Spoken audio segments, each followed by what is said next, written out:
Bien, ahora vamos a ver el problema 56.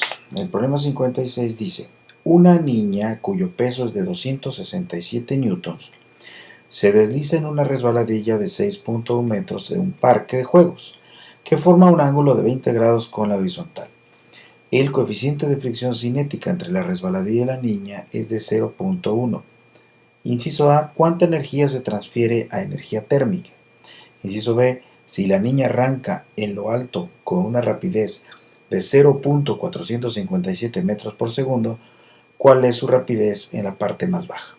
Bien, entonces en el dibujo pusimos aquí a la niña, esa es la resbaladilla, un ángulo de 20 grados, recorre una distancia de 6.1 metros, hay una altura h que se puede calcular fácilmente, ¿no?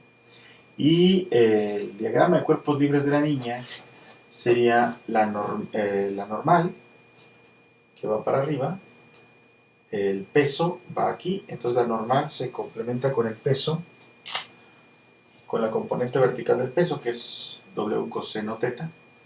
Por otro lado tenemos aquí la fricción, y por otro lado tendríamos aquí la componente del peso en X, que sería W seno de teta.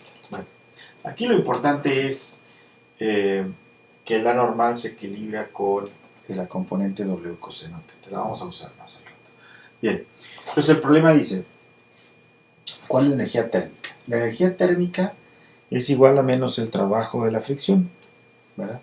Entonces es igual a menos la integral de f punto de r. Entonces la f va para un lado, la r va para el otro. Entonces el negativo de eso es positivo. La f se considera constante, la fricción es mu por n, ¿verdad?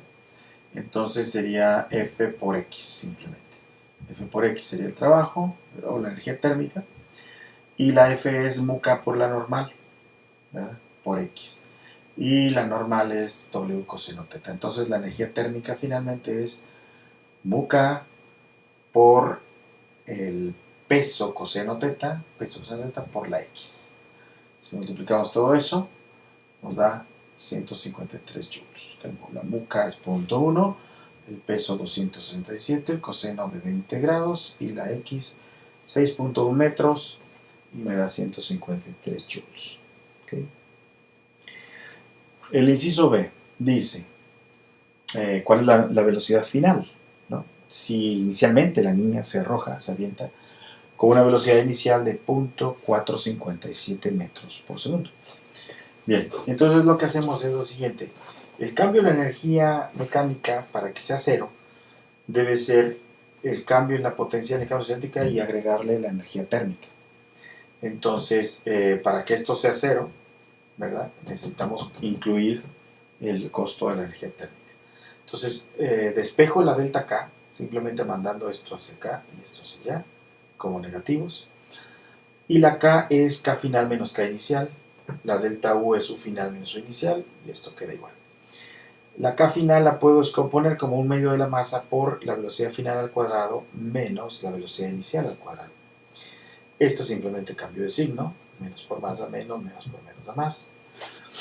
Y el termal se queda igual. Entonces paso el 2, m entre 2 los paso como 2 entre m. Y me quedo con la diferencia de cuadrados de las velocidades. De este lado tendría la U inicial, que es mgh, ¿verdad? La U final, pues ya ni la pongo, ¿verdad? La U final es 0. Y el menos E térmico, que ya lo teníamos por aquí, que es mu k por W coseno teta x. De hecho, la x la voy a cambiar de posición. Más adelante mejor la pongo aquí enfrente para que no moleste. Bueno, lo que habíamos comentado hace rato es de la h, ¿no? La h se puede estimar fácilmente como x por el seno de teta. Entonces aquí la tengo. H es igual a x seno de teta. Y entonces en el siguiente paso la pongo como h, como x seno de teta.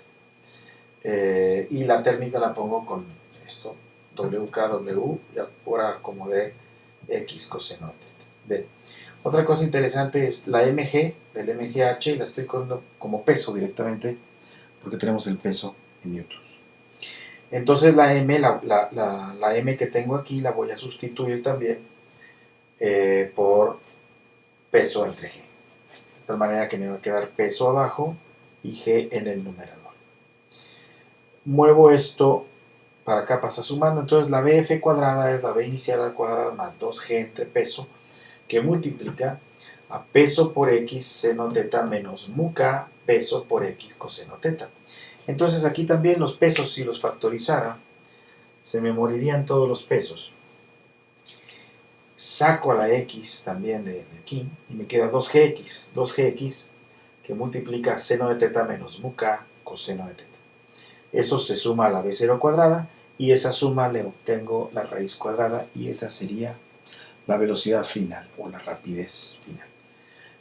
Si metemos los números correctos, la B0 sería esto, la G sabemos lo que es, la X sería 6.1 metros, seno de 20, coseno de 20, mu K. Y fíjense, es un resultado interesante, que el resultado no depende del peso.